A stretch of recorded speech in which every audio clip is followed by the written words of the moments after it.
Bago mo husgahan ang pagkatao ko, subukan mong isuot ang sapatos ko at lakbayin ng buhay na tinahak ko. Kung narating mo ang narating ko, malalaman mo ang tatag at tapang ko.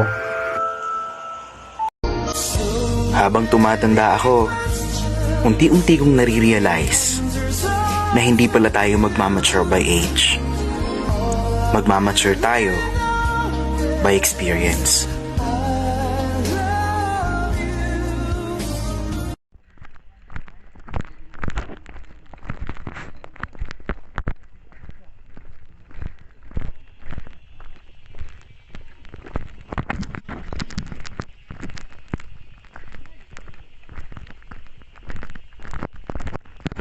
Masaya akong ginagawa to kasi para naman to sa pamilya ko. Para to sa anak ko. Pero syempre, malaking bagay rin sa amin kahit na papano sa aming mga tatay, nakakamustahin man lang tayo. Yung kapalit naman ng mga paghihirap na yun, yung pag-uwi namin, may ngumingiti sa amin na anak namin. May nagmamano sa amin.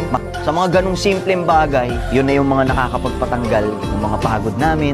Kumbaga parang pag nag-bless at saka humalik sa iyo yung anak mo, kumbaga parang na-recharge ka ulit eh. Ready ka na naman lumaban sa gera ng buong mundo para sa mga pangarap mo. Kahit hindi na nga pangarap mo eh, para sa mga anak mo na lang.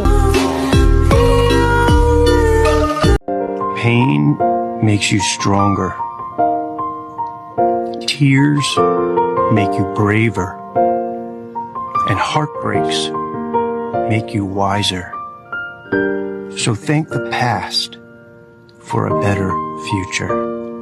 Hindi ako mapagpanggap na tao. Kung alin yung nakikita mo sa galawan ko, ayun ako. Wala ho tayong magagawa dyan kasi lahat ng bagay dito sa mundo, mapahalaman, mapahayop, mapatao, lahat nagbabago.